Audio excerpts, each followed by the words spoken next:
Imagine waking up one morning to find your cherished home submerged in water, an entire neighborhood transformed into a lagoon by the very organization meant to safeguard it. That's precisely what happened to the residents of Willow Creek when the HOA, in a bid for a lavish community pool nobody asked for, rerouted a crucial creek away from their plush backyard features and right into the heart of this peaceful enclave. The once blissful community found themselves neck-deep, quite literally in an HOA abuse of power saga that felt plucked from a dystopian nightmare. Panic set in as families trudging through waist-high water discovered homes flooded overnight. The HOA, with its governing board peering down through designer spectacles, smugly shuffled through their contracts, armed with legalese and bureaucracy. At first, the letters seemed benign, friendly advisories about necessary changes for communal improvement.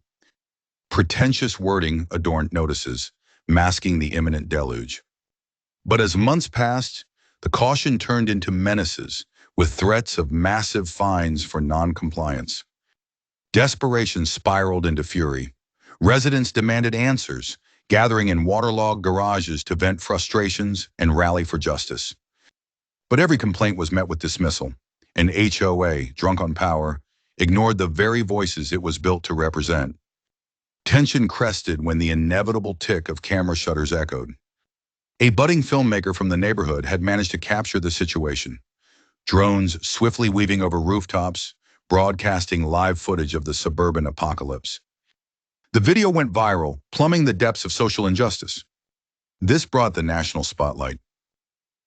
News teams with flashing lights and booming microphones descended, illuminating the HOA's flagrant negligence. A legal whirlwind ensued, with the residents banding together in a class action suit, pinning liability back where it squarely belonged.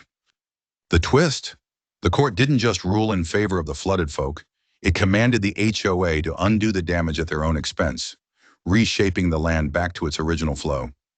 A landmark ruling. The neighborhood held its breath as the draining began, justice spilling over like the water had once done. In the saga's aftermath, a new HOA board emerged, handpicked by residents, focused on collaboration rather than domination. The old board members found themselves navigating the tide of personal lawsuits. So here's a question for you. Have you ever faced such a monumental HOA blunder? How did it end?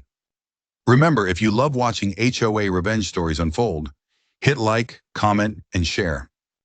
Let's make sure stories like this flow far and wide.